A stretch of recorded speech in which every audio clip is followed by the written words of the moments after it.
You have been told your whole life that serious protein means meat, chicken breast, steak, a scoop of powder in a plastic tub. Almost nobody stops to question it.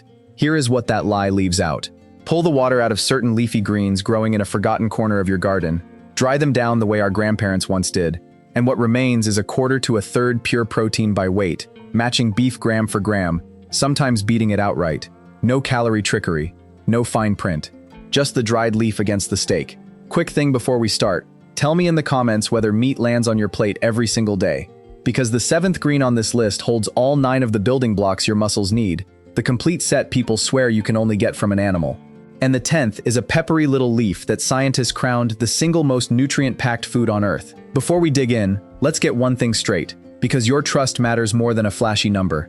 A fresh leaf is mostly water, often 90% of it. That is why nobody pretends a raw handful of spinach outmuscles a steak on the plate. But dry that same foliage, pull the water out the way people have done for thousands of years, and what stays behind is dense, concentrated, and startling. Measured that way, dried against dried, these forgotten crops go from a joke to a genuine rival of beef. That is the honest comparison, and it is the one we are using today. Let's start gentle, with a specimen that is really just a vegetable you already know, caught young: pea shoots.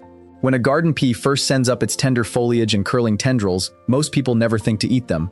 They wait months for the pods and ignore everything above the soil. That is a mistake.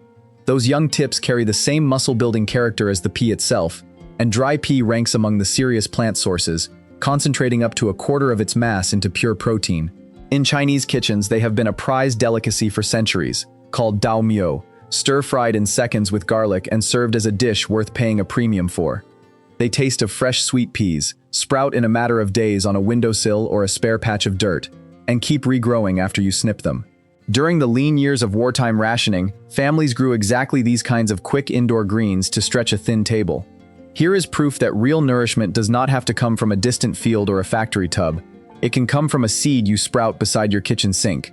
Pea shoots are the friendly introduction. The next crop fought its way onto this list by refusing to die.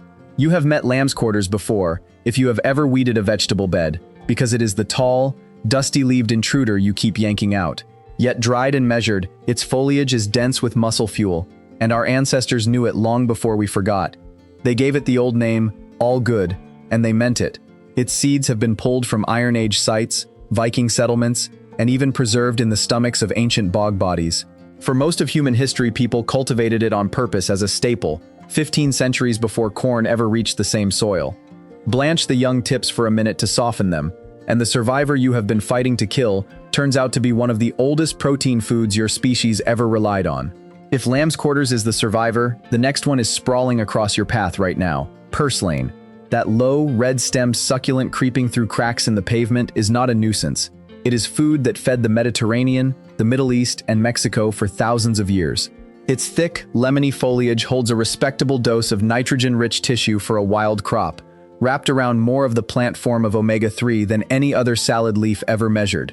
A genuine rarity, since those heart-friendly fats are supposed to live in fish, not the weeds in your driveway. Researchers who study it have found it carries several times the omega-3 of cultivated spinach, alongside a heavy load of vitamins A and C and a rare dose of antioxidants. It has a crisp, juicy bite that works raw or lightly cooked. Ounce for ounce, this cast-off carries a package of muscle fuel and healthy fat that most cultivated crops cannot touch. Gandhi himself is said to have counted it among his favorite foods, and healers across the ancient world prescribed it for everything from fever to inflammation. And here is the bitter irony. Some governments officially class it as a noxious weed, spending money to eradicate one of the most nourishing wild foods on the continent. It grows utterly free, asks nothing of you, and returns whether you invite it or not. We have climbed through 3 humble specimens.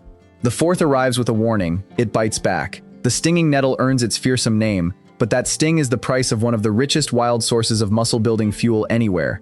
Dried down, roughly a third of its mass is pure protein, shoulder to shoulder with a cut of beef, from something growing free along every ditch and hedgerow.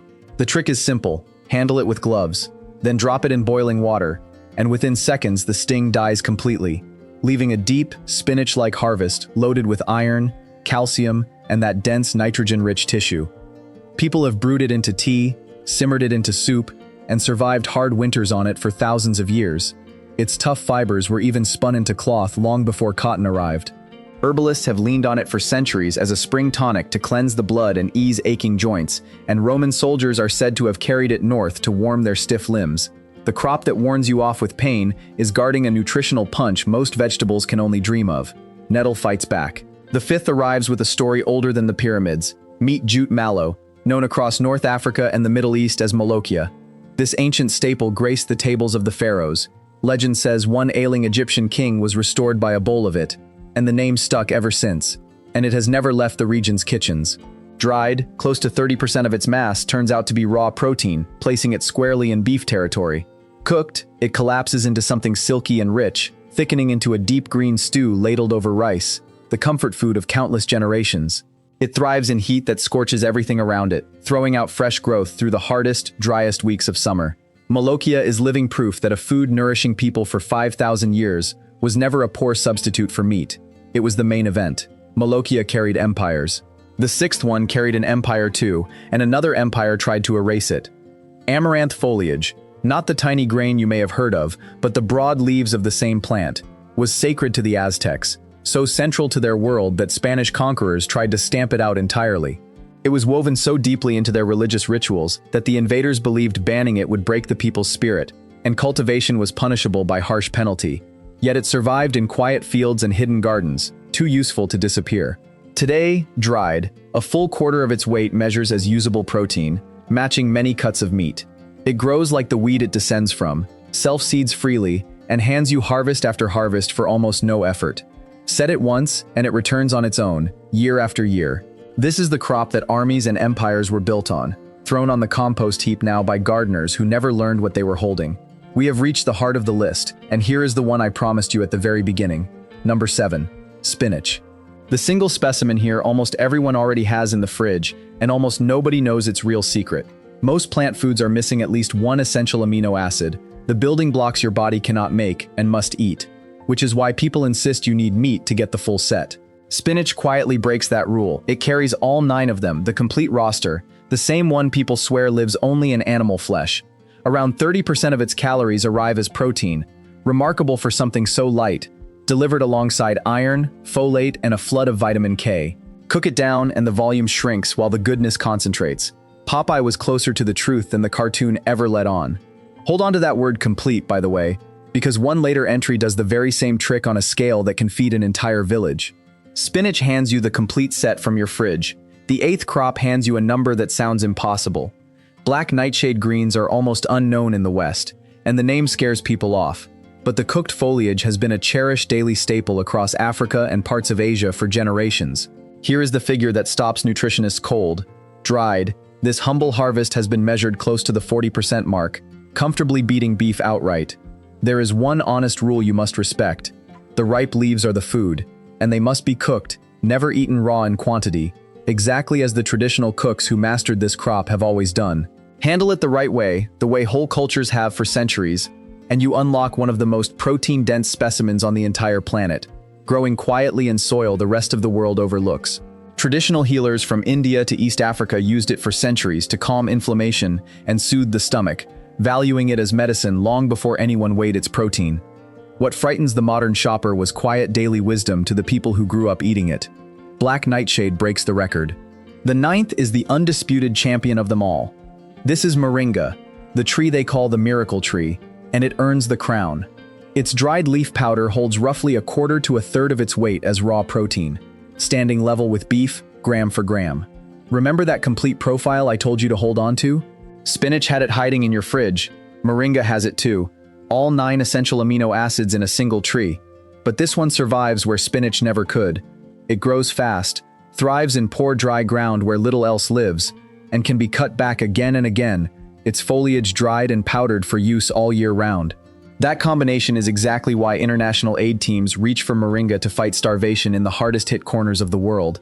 A single spoonful of the dried powder stirred into a child's meal delivers a surge of complete nourishment where fresh food is scarce, which is why relief programs planted across drought-stricken villages in Africa and South Asia. No other backyard crop packs so much usable fuel into so little, in soil so unforgiving. Set it once, and you own a living protein factory that keeps producing for years. Moringa is the protein king. But the 10th and final entry wears a different crown entirely. one no other food on earth can claim: watercress. This peppery little sprig, so often dismissed as a garnish shoved to the edge of the plate, holds a title backed by hard science. When the American Centers for Disease Control ranked fruits and vegetables by nutrient density, scoring how much genuine nourishment each delivers per calorie across 17 vital nutrients, watercress hit a perfect 100 out of 100. Not high, perfect. It outscored kale, it outscored spinach, it beat every single food in the study, standing alone at the very top. In Victorian England, it was so cheap and so nourishing that the poorest workers ate it by the handful, rolled in paper, calling it poor man's bread, because for many, it was breakfast itself. A large share of its calories come straight from muscle fuel, and it grows eagerly in a bucket of water or a damp corner, ready to snip within weeks. It spoils within days of cutting, which is exactly why you almost never see it fresh in shops. The only way to eat it at its peak is to grow it yourself. This is no garnish. This is the most nutrient-packed food ever measured, and it may well be thriving in the muddiest, most neglected patch of your whole garden. 10 forgotten crops, and every one stands up to meet where it truly counts. In the dried harvest, gram for gram, stripped of water and measured honestly.